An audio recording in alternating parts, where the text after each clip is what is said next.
Hi, good afternoon. Welcome all. അപ്പം ഇപ്പം എല്ലാവരും ലഞ്ച് പ്രിപ്പറേഷനൊക്കെ കഴിഞ്ഞ് കാണും ഓൾമോസ്റ്റ് എല്ലാ വീടുകളിലും അല്ലേ. ഇവിടെ എൻ്റെയും താണ്ട് ഓൾമോസ്റ്റ് ഡണ്ണാണ്.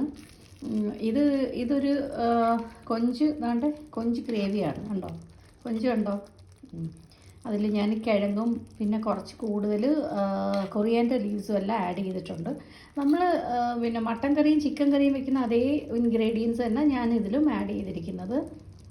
കുറച്ച് കൂടുതൽ കിഴങ്ങും ഈ കൊറിയാൻഡർ ലീവ്സും ഒക്കെ ആഡ് ചെയ്ത് കഴിഞ്ഞാൽ ഒരു നല്ലൊരു മണവും ആ കിഴങ്ങിൻ്റെയൊക്കെ ഒരു ടേസ്റ്റും ഒക്കെ ഇതിൽ കിട്ടുന്നുണ്ട് കേട്ടോ.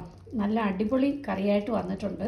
അപ്പോൾ ഇത് സാധാരണ എല്ലാവരും ചപ്പാത്തിക്കും ദോശയ്ക്കും അപ്പത്തിനും ഒക്കെ പ്രിഫർ ചെയ്യുന്ന കറിയാണ്. എന്ന് വെച്ചാൽ കുറച്ച് ഗ്രേവി അല്ലേ ഇത്. അപ്പം ഞാനിത് ഇന്നത്തേക്ക് ലഞ്ചിന് പ്രിപ്പയർ ചെയ്യാമെന്ന് വിചാരിച്ചു. അങ്ങനെ അൽഹംദുലില്ലാ നല്ലപോലെ വന്നിട്ടുണ്ട്. ഓക്കെ, അപ്പോൾ എല്ലാവരും ഇങ്ങനെ ഒന്ന് ട്രൈ ചെയ്ത് നോക്കുക കേട്ടോ. എല്ലാവർക്കും അറിയാവുന്ന കോമ്പിനേഷൻ തന്നെ ആയിരിക്കും ഇത്, പക്ഷേ ചോറിൻ്റെ കൂടെ കഴിക്കുമ്പോൾ ഒരു സ്പെഷ്യൽ ടേസ്റ്റാണ് കേട്ടോ. ഒന്ന് ട്രൈ ചെയ്ത് നോക്കുക. Okay, all of you take care. By.